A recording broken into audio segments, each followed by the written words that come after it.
everybody, welcome to my class again. This is CHEM 290, Chemistry for Biology. And today we're going to talk about our first lab experiment here, okay? In the kitchen for chemists.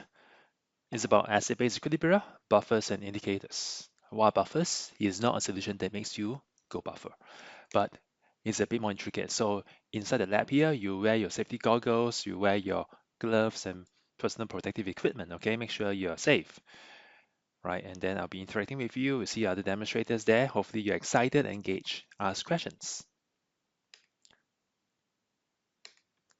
So the first part of this experiment one is to measure pH. We talk about it in class. pH is the potence of H plus concentration with the indicator. Now, what are indicators? Like I mentioned in class here, these are weak acids that get protonated, or deprotonated, and they absorb differently, right? When they have different forms here with the H plus or without the H plus there, and because they absorb light differently, there's a change in the color. We don't go deep again because this is the formula that you worked with for the past few sessions. Now, the form here you want to see is in the acidic part and the non-acidic part here. The key difference is that when you have the non-acidic part here, this right becomes a N single double bond here, which means that now there's something called conjugations in the pi system in chemistry, which might be a bit too much for you to comprehend at this time. But what it's saying is when you are taking this form here, the whole molecule is flat, it's planar, and therefore it has different absorption of light. Here, right, this is a sp3 hybridized atom, nitrogen, that the whole part is no longer flat, but it's like, you don't see my two palms here, it's not kind of like oblique, okay? Whereas on the right hand side is flat. So as usual, we denote it using R, right? AH, weak acid, partial dissociations with double hit arrow to form the conjugate base A minus and H plus. Now here in this table, I'm going to show you the list of the major and the common indicators, right? You find in the literature. You've got methyl violet, bromophenol blue, methyl orange, methyl red, limes, bromothymol blue, phenolphthalein, alizarin yellow, right? And these are the colors on the acidic side and the basic side. And take note here, when we denote the term, the color on the acidic side and the basic side, it does not mean below or above 7 because each of them change, right? Not at page 7, but they have their own scale.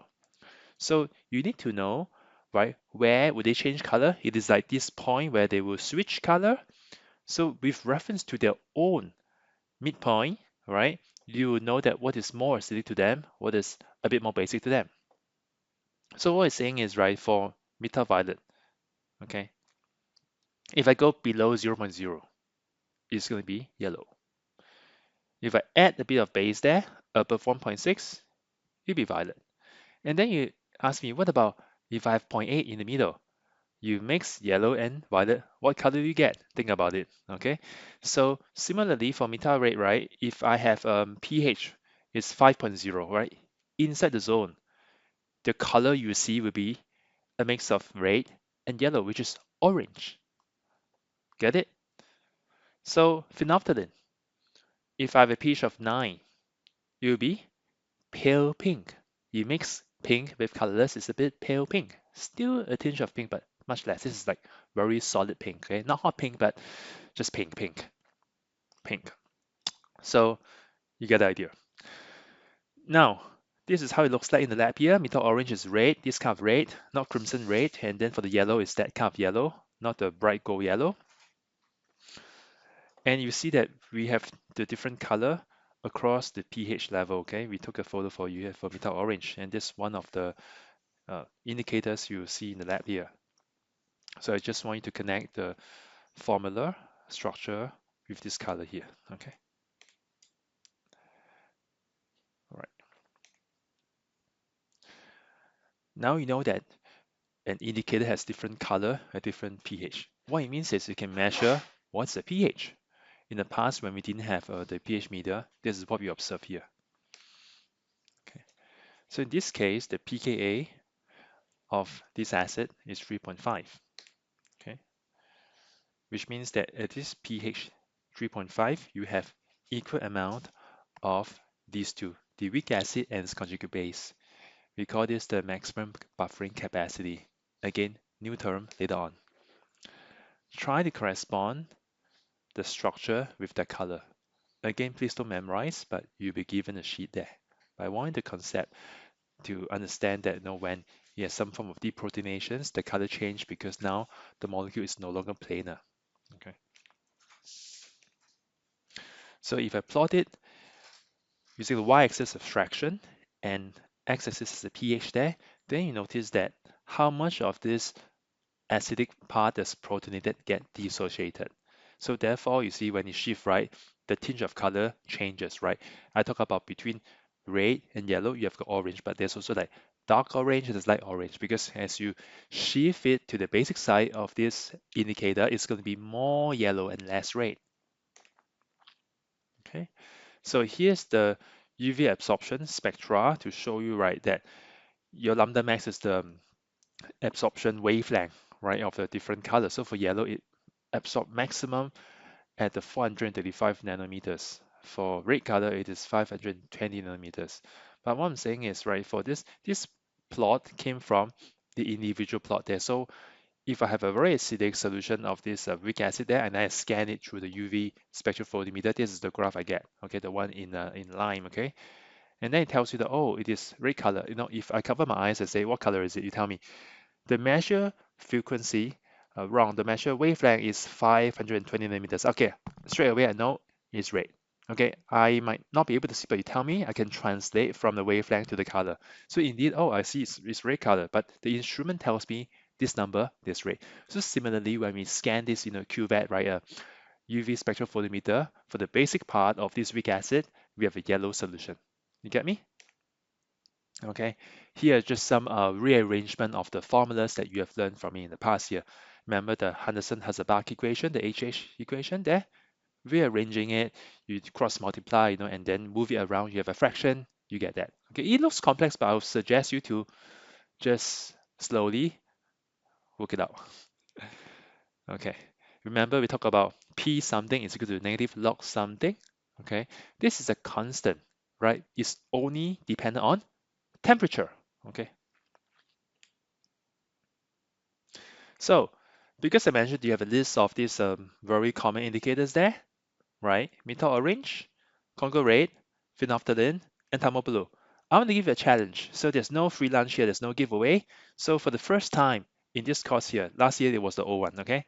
When I come in, I want to make sure you learn very well.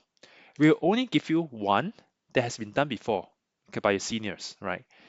Thermal blue, and these are the color. But for the rest of the indicator, we make it very new for you.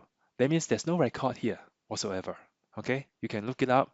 Maybe other places in the world they do it, but it's not UCD chemistry. Okay, so we want you to try for the first time in the lab. We tested it, it's very safe, but we want you to be safe.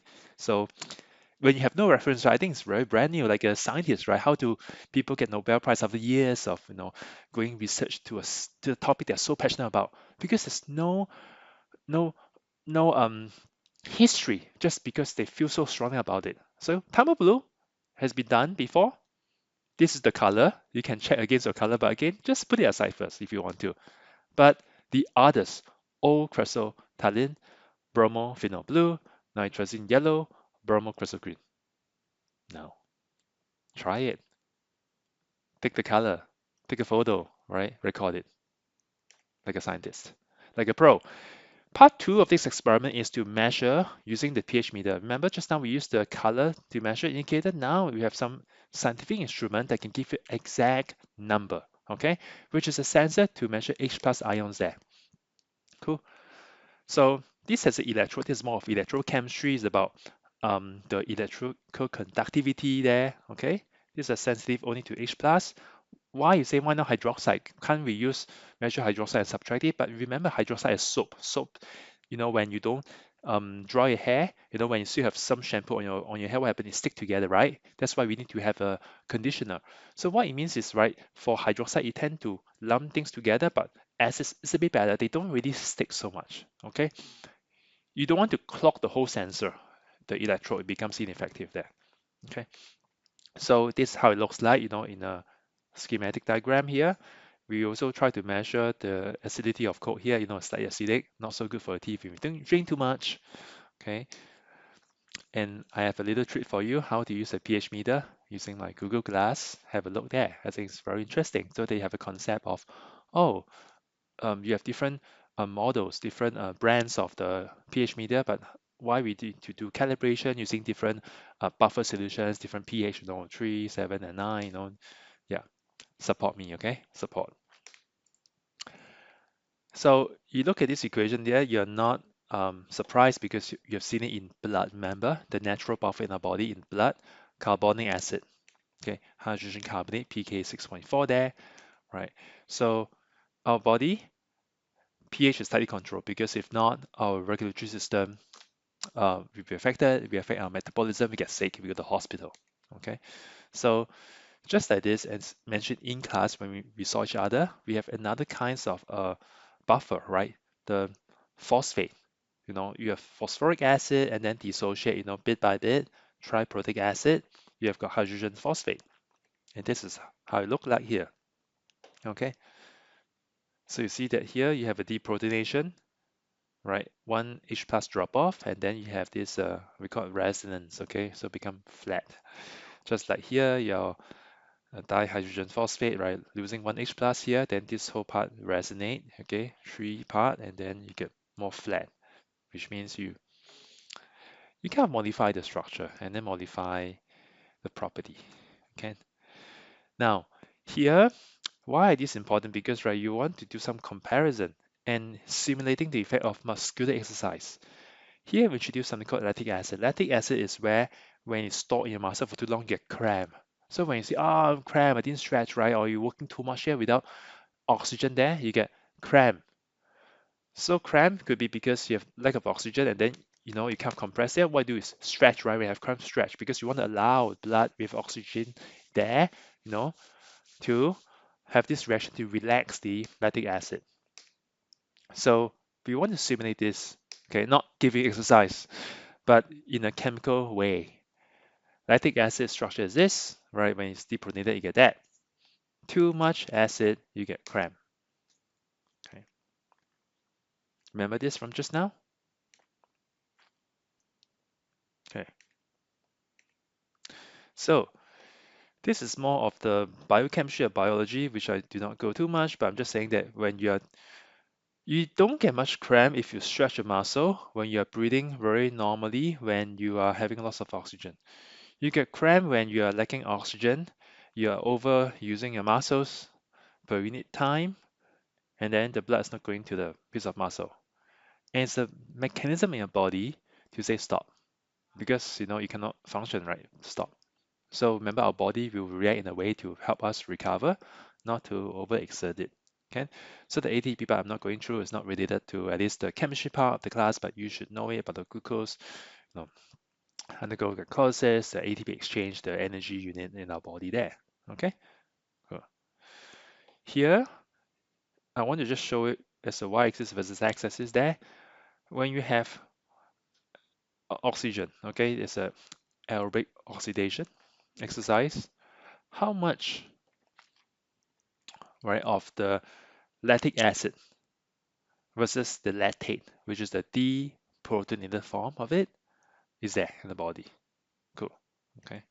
So, and we have this by having a human, right, a sportsman, doing a cycle exercising, we measure with a different amount of oxygen in the mass there, and then we track the whole body system there. And I do that because I serve in the army, and when you're over a certain age, you need to check, make sure your heart is good, you don't overexert your body. Yeah, yeah. So I do have some muscles too. Okay, right. So now here's a test for yourself there. What molecules are called acids? How do you define them? What molecules are called bases? The definitions? What is the pKa of a molecule? Can you tell me and explain? A solution of pH indicators change the color. Why? With different pH. How do buffers work? Okay. What property you want to look at? Will the temperature affect the pH of the buffer? How much HCl you need to add to this concentration of the acid so that the pH will be raised? Clue. Henderson-Hasselbalch equation. Okay.